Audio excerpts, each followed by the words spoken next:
আর এখন টিউনো সাহেবের কাছে গিয়ে বলছে চাঁদাটা দাও, ব্যবসাটা দাও, বাণিজ্যটা দাও, এটাকে আমরা ধর্তব্যের মধ্যে আনলেন, এটা বরং সরকারকে আরও লো ফলের মধ্যে যাচ্ছে। কিন্তু পজিটিভ অর্থেই একটা পলিটিক্যাল গভর্নমেন্ট একটা দেশকে যেভাবে এগিয়ে নিতে পারে, এরকম অন্তর্বর্তীকালীন সরকারের পক্ষে সেটা সম্ভব নয়। এখন যমুনাতে বসে ডক্টর মোহাম্মদ ইউনূস অনেক সুন্দর সুন্দর চাল চালছেন, অনেক সুন্দর সুন্দর কথাবার্তা বলছেন, এবং তার কথা মির্জা ফখরুল সাহেব সামনাসামনি বসেছিলেন, মন্ত্রমুগ্ধের মতো শুনে আসা ছাড়া কোনো উপায় ছিল না। কিন্তু বাইরে আসার পরে, অর্থাৎ গেটের বাইরে আসার পরে বিএনপি চিন্তা করলো, এ কী হলো, কেন গেলাম, কি পেলাম, কি বললাম, আর কি শুনলাম, এখন জনগণকে কি বলবো, এবং আগামীতে কি হবে, এটা সব মিলিয়ে প্রায় এভরিডে আমাদের দেশে নিত্য নতুন সমস্যা তৈরি হচ্ছে, যেটা সমাধান আমি আপাতত দেখছি না, দুর্ভোগ না পোহানো ছাড়া। আপনি যে গ্যাপের কথা বলছেন ডক্টর ইউনূসের সাথে রাজনীতিবিদদের, ডক্টর ইউনূসের কথাবার্তা আমরা যা শুনি এগুলো তো খুব সহজ সরল ভাষায়, এর মধ্যে দ্বৈত অর্থ বা কৌশলী বক্তব্য কি খুব একটা পাই না। মানে এটা এখানে হলো তো আমাদের ব্যর্থতা। মূল ব্যাপার হলো যে ওনার মতো একজন প্রাজ্ঞ মানুষ, তার মুখ থেকে খুব সহজ সরল ভাষা বের হচ্ছে, এটা খুব স্বাভাবিক ভাষা নয়, এটা খুবই অস্বাভাবিক ভাষা। তো এখন ওই সহসা আমাদের দেশে দুটো জিনিস হচ্ছে, রবীন্দ্রনাথের বিখ্যাত কবিতা আছে হিংসিং কট, মানে আপনাকে খুব জটিল করে কথাবার্তা বলতে হবে, অথবা টু দি পয়েন্টে বলতে হবে, অথবা একেবারে আপনি কিছুই বোঝেন না। তা উনি যেভাবে কথা বলেন দেব শিশুর মতো, যে আরশে আজিম থেকে আল্লাহ রাব্বুল আলামিন ওনাকে এই পৃথিবীতে পাঠিয়েছেন সবে মাত্র, পৃথিবীর কোনো পাপ পঙ্কিলতা তাকে স্পর্শ করেনি, উনি যা দেখেন তাই বলেন, যা বুঝেন তাই বলেন। এরকম একটা সহজ সরল শিশুর মতো মানুষকে আমরা যারা কলঙ্কিত করার চেষ্টা করছি, এটা আমাদের অন্যায় হচ্ছে, এবং এটা it's a one sort of success.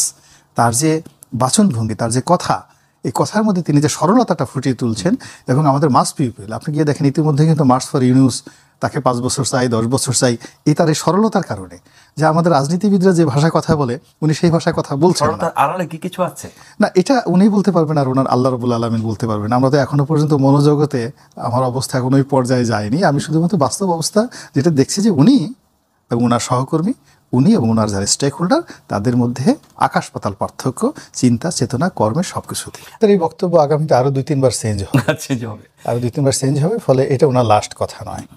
এখানে আপনাকে জামাতকে যদি বুঝতে হয়, তাহলে আপনাকে গ্লোবাল যে পলিটিক্স সেটা বুঝতে হবে। জুলাই আগস্ট বিপ্লবের এই নেপথ্যে শক্তি হিসাবে জামাত কাজ করেছে, এটা সত্য কথা। এখন যা দেখেন এই মুখে খোঁচা খোঁচা দাড়ি, অনেকেরই আসলে প্রিভিয়াসলি জামাতের সাথে সম্পর্ক, তারা ছাত্রলীগের মধ্যে লুকায়িত ছিল, ছাত্র দলের মধ্যে লুকায়িত ছিল, তারা তাবলিগের মধ্যে লুকায়িত ছিল, বিভিন্ন রকম। ফলে কোনো পলিটিক্যাল শক্তি, রাজনৈতিক শক্তি জুলাই আগস্ট বিপ্লবের পেছনে যদি ম্যাটিকুলাসলি ইনভেস্ট করে থাকে, সেটা জামাতেতে কোনো সন্দেহ নেই। ফলে এই বিপ্লবটি হওয়ার পরে জামাত মনে হয় যেন আকাশের চাঁদ পেয়েছে, তাদের মতো খুশি আর কেউ হয়নি। এরপরে নিয়োগ বদলি থেকে শুরু করে প্রথম 1 মাসে জামাত যে সফলতা দেখিয়েছে, ওর ধারে কাছে বিএনপি যেতে পারেনি।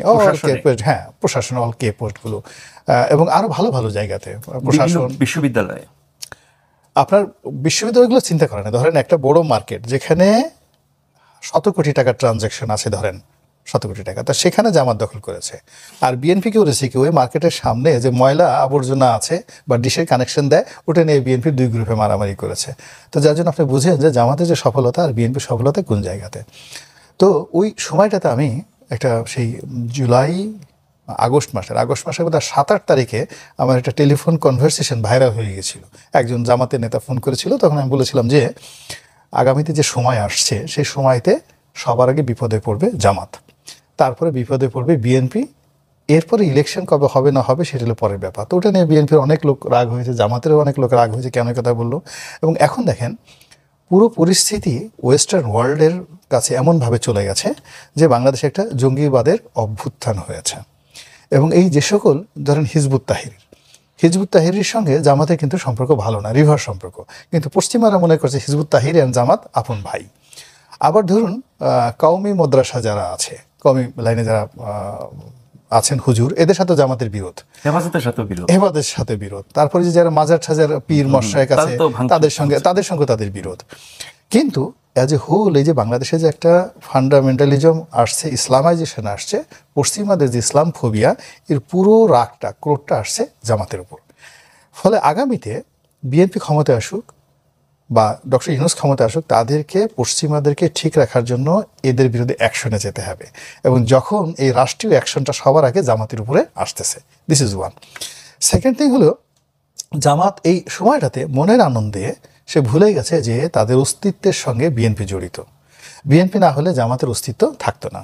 আজকের যে জামাতের যে রমরমা যা কিছু অবস্থা, এখানে শহীদ প্রেসিডেন্ট জিয়াউর রহমান থেকে শুরু করে পরবর্তীতে যে তাদের 2001 থেকে জামাত বিএনপি যে সরকার, এই সরকারের যে সুবিধাটা যদি তারা না পেত, জামাতের অস্তিত্ব থাকতো না। না, এই জিনিসটা 91 থেকে খালেদা জিয়ার প্রথম সরকার আমল থেকেই তো জামাত এই সুবিধা পেয়ে আসছে। আচ্ছা পেয়ে আসছে, কিন্তু ওইটা সরকারে গিয়ে একেবারে মানে সরকারে গিয়ে তারা এমন অবস্থায় গিয়েছে, বিএনপি জামাতের সরকার বলা হয় না, কিন্তু বলা হয় জামাত বিএনপির সরকার।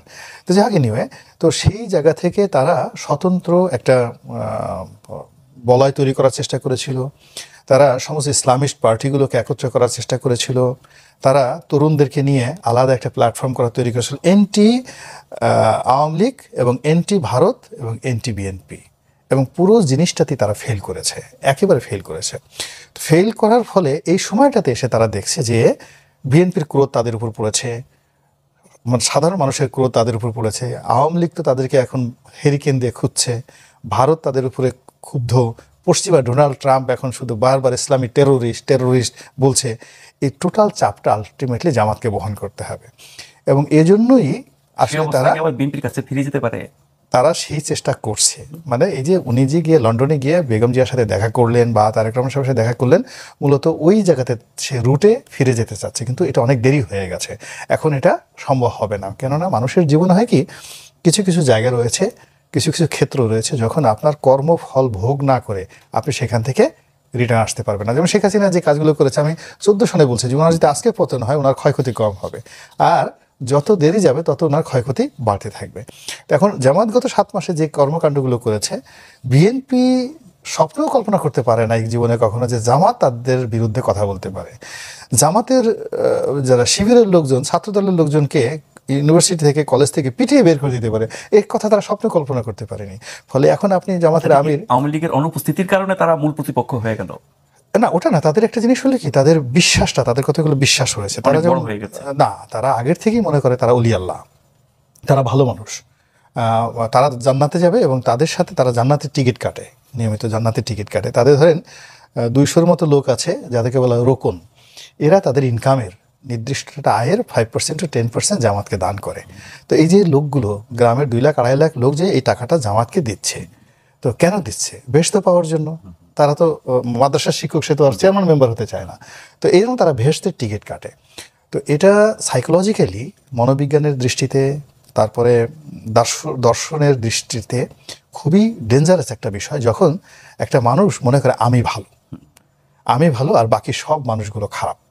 তো জামাতের মধ্যে এই জিনিসটা খুব প্রবল আছে যে তারা সবাই নিজেদেরকে জান্নাতি মনে করে, আর তাদের যে আইডিওলজি, হ্যাঁ, তারা সৎ মানুষের শাসন, এবং তাদের বিরুদ্ধে যারাই আছে তাদেরকে হেদায়েত দরকার, তাদের জন্য মানে ট্রেনিং দরকার, এবং তাদেরকে জামাতের এই অবস্থার কারণে আলটিমেটলি কি হচ্ছে, বহু বছর চলে গেছে, এখনো পর্যন্ত জামাতের কোনো নেতার কাছে আমরা একটা মেয়ে বিয়ে দিয়ে বা ছেলে তাদের ছেলের সঙ্গে দিয়ে আমরা গর্ব করে বলতে পারি না যে জামাতের আমির শফিক সাহেব আমার বিয়েই হয়। এখন ওই পর্যায়ে এখনো যায়নি। অর্থাৎ তারা এই সমাজে বেড়ে উঠেছে, কিন্তু বিচ্ছিন্ন একটা দ্বীপ, সেন্ট মার্টিন দ্বীপ হিসেবে তারা বের হয়ে উঠেছে। তার মানে গোড়া নিশ্চয়ই হ্যাঁ, সেন্ট মার্টিন এখন